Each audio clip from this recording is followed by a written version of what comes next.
Hi, welcome to my channel Abdur Instructor. In this video, we're going to talk about failing your ADI Part 2 test for not moving off safely. So many, they fail the ADI Part 2 test for not moving off safely. So that's what we're going to talk about in this video. Let's start the lesson.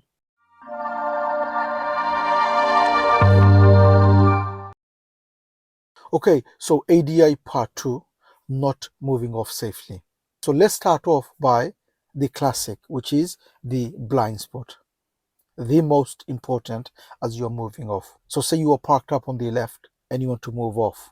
Before you move off, what do? You look around, including your blind spot, and then you move off.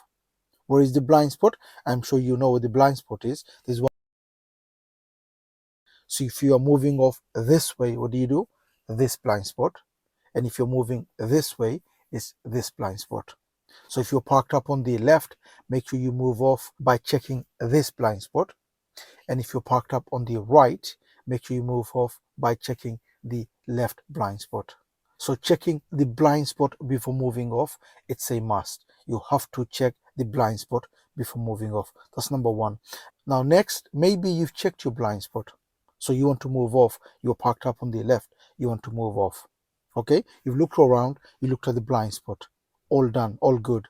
But then you moved off front of someone. There was a car coming, the gap wasn't big enough, and you went front of them. And because of you, they had to slow down for you. That would be a fail, wouldn't it? That will be, you will fail for not moving off safely.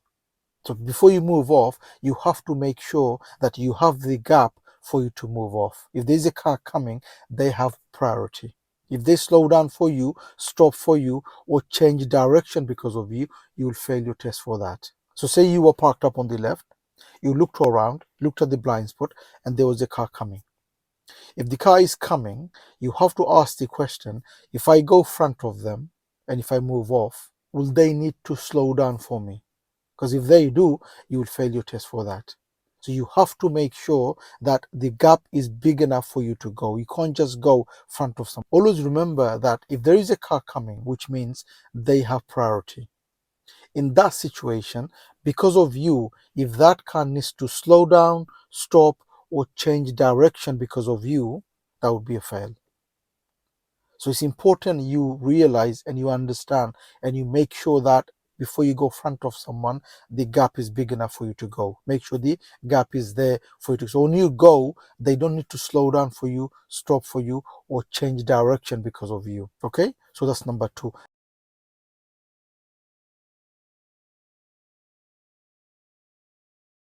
Number three, in the test, you've done the emergency stop. So your examiner asks you to do the emergency stop. You've done the emergency stop. But before you move off, what do you have to do? You check both blind spot before you go. But you didn't. You just went. You stopped nicely. There was no problem with your stopping with the emergency stop. But before you move off, after you've done the maneuver, which is emergency stop, what did you do? You just went without checking both sides. Okay? So after you do your emergency stop, what do you have to do? You check both blind spot before you go. Many, what they do is when the examiner asks them to do the emergency stop, they do the emergency stop, they do it nicely, they stop perfectly, no problem. But then before they move off, what do?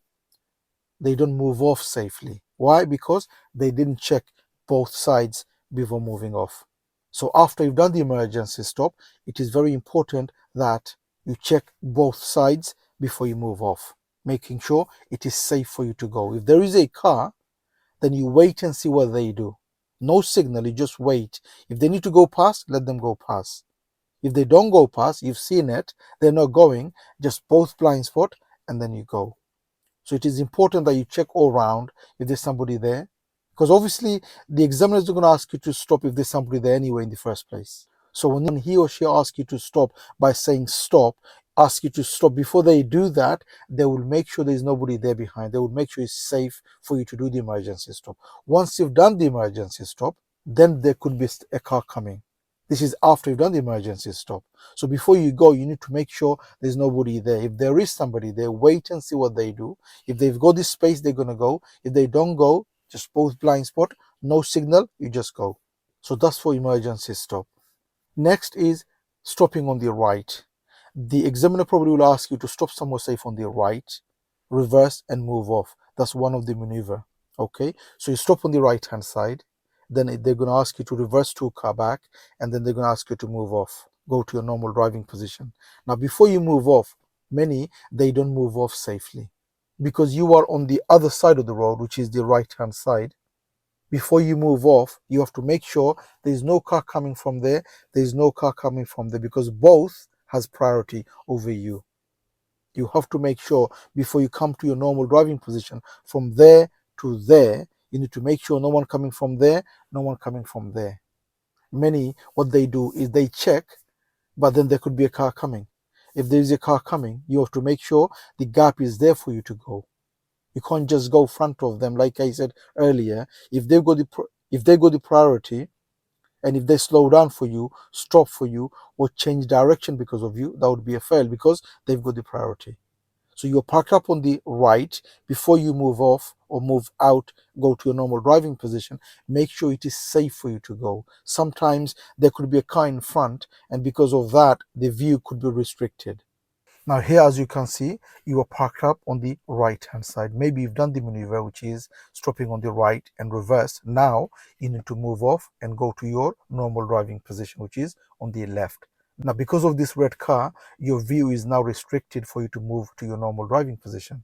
You can't really see unless you go slowly, stick your nose out slowly to see. Okay, so you look around and then you move out slowly to check over your shoulder at the back as well as looking at the front, because if there is a car coming, you want to make sure there's no one coming. You edge out slowly, and then when there's no one coming, then you go to your position.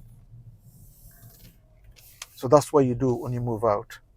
Your view could be restricted because there's a parked car in front of you. Because of that, you need to edge to see if there's someone coming. As you are edging, make sure you know you are checking if there's a car coming. Don't just go and stop in the middle and there was a car coming.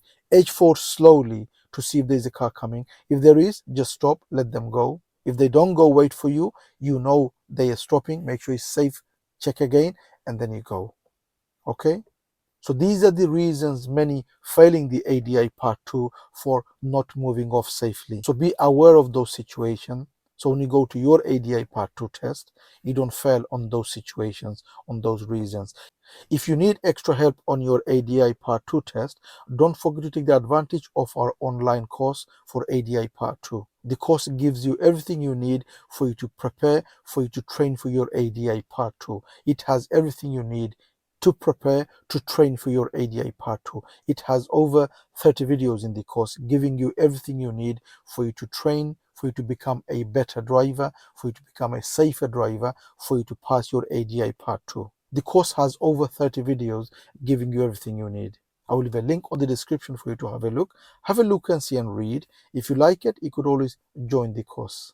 Thank you for watching. I hope the video helps. If it does, please do give it a thumbs up. Please do make a comment what you think of the video. And if you're new to the channel, don't forget to subscribe so you don't miss any of my future videos. And hope to see you again on the next video. Bye for now.